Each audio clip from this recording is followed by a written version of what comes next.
Niels, the concept of personhood, applies to understanding what we are as human beings and even could apply to what we believe in God if we believe in God. How do you define person? Well, it depends upon who it is. So let me begin with human persons. It's a very difficult concept to define. Some philosophers call it a primitive concept. You have to have a concept of personhood. Otherwise, I will treat you as if you were a brick or anything like that, or or an animal. So we need the concept of personhood, all of us, and not just theologians but philosophers and ethicists and governments and so on.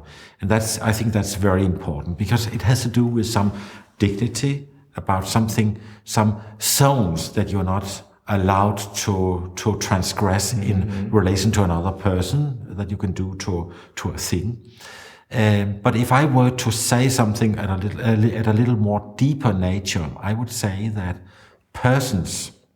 human persons, are embodied persons, first of all, that they have the capacity to relate to other human persons, and they are member of the community of human persons. That's almost a sort of biological sort of criterion. And to be a human person means that you have obligation towards other people. That's where the ethics come in. But also that you are subject of rights. That's also an ethical issue. So it's a very complex concept, I think. And if we now go one step higher, then I see three different concepts of personhood, of human personhood, so to speak, striving in tension to one another. One is to say a capacity-oriented view of human person. Human persons are those who can have responsibility, who are embodied, who can relate to others, who are rational beings, and so on. Or you could say, you can have a relational concept of human person. Human persons are those who actually do relate to other persons and have responsibility and so on. And I think that these two cannot be taken apart from one another. Because if you have a capacity-oriented view of personhood, then it belongs to this capacity that you must relate to other persons. And you cannot have a relational view of personhood without having a capacity.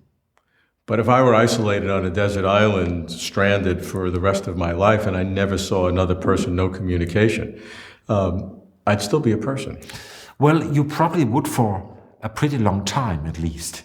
My point is here that you then would already be constituted by your relations to other human persons. So you do not come there just as a person, as a natural entity. So personhood is something that is nurtured. I would also say that you still have the capacity to relate to God outside the web of human relationships. And this will be part of maintaining your identity. But my assumption would be that if you were on this island from you were 16 years old or 24 years old and then 40 years ahead, without being in relation to God, I think that your identity would crumble as a person. My identity may change, but in a sense I would still have the self-awareness, the self-consciousness, the sense of myself differentiating from the rest of the world. I'd know where I stopped and everything else began. Isn't that more of a fundamental nature of personhood? Well, think about your moods. If you are in a moody state. I'm in a moody state right now. Right now. Yeah. Well, then you're actually part of the light that comes into you. And you know that we are now in an interview. So in a sense, you are very attentive and your own personhood, you don't care very much about your personhood. And I think you also know that if you have lived in the woods for a longer time, then in a sense you have this feeling of oneness, where it's actually where you don't have very much of a separation towards the other world, apart from situations where you need to have it for your survival. Okay. So I think we know these states of consciousness where you don't have a very specific boundary vis-a-vis the world. Elevate it one giant step. We use the concept of person in some religions of this world to describe God. Certainly the Christian religion with the Trinity describes the personhood of three centers of activity within the one God. How does the concept of person, as you've defined it for humans, then apply to God?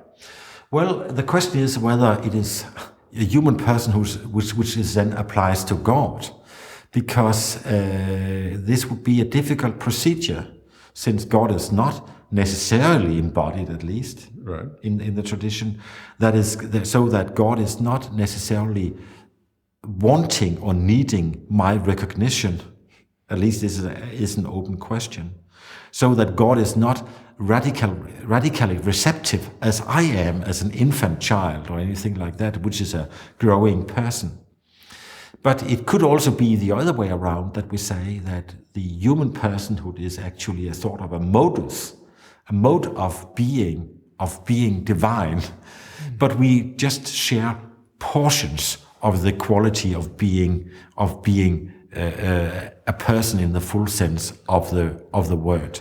For at least in the Christian tradition, God is not a person.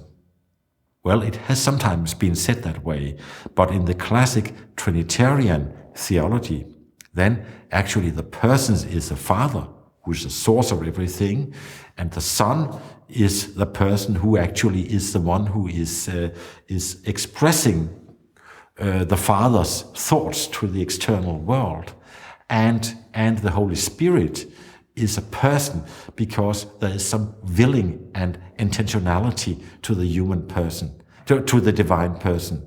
And these aspects are some that we also share, but only to a certain extent. I like the word intentionality. Yes.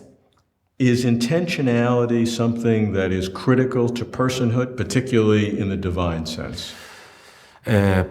Yes, I would say particularly in the divine sense. And this also is very central to the more capacity-oriented view of the human person. Then having intentions and being able to execute them somehow belongs to this standard notion of personhood. But in relational terms, we have states of relations where we really don't have very definite intentions, where we are in an open game, like we are now talking to one another.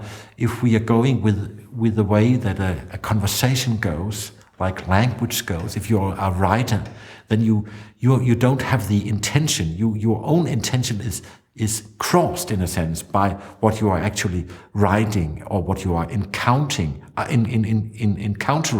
in your writing. I think that's a very widespread experience. Are you comfortable with the idea that God is a person or three persons?